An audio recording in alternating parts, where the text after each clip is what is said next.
Déjà, me semble-t-il, monsieur le juge, c'est la première fois que vous avez fait preuve d'audace en publiant cette photo. On est en 1987 et c'est assez extraordinaire d'utiliser les médias pour faire passer cette image qui choque pour obtenir des informations. Je crois que vous êtes parmi les précurseurs en matière d'affaires judiciaires d'avoir utilisé la publication.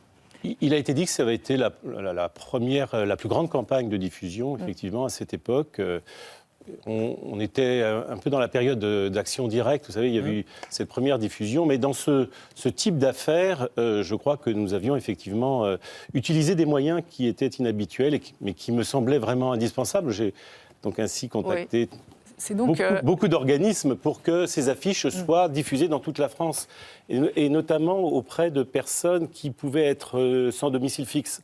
La question qui se posait, c'est comment une enfant qui subit de telles violences peut rester dans un quartier sans que personne ne le voit, personne ne l'entende. Ben oui. Donc on imaginait aussi une famille circulant, n'ayant aucun lien avec les services sociaux, d'où ces affiches sur les autoroutes, dans beaucoup d'endroits, dans les postes, etc. Non mais c'est extraordinaire à cet égard-là, à l'égard de l'utilisation des médias. Et ça, aussi, et puis les 30 ans pendant lesquels la justice a continué à bosser. Exactement.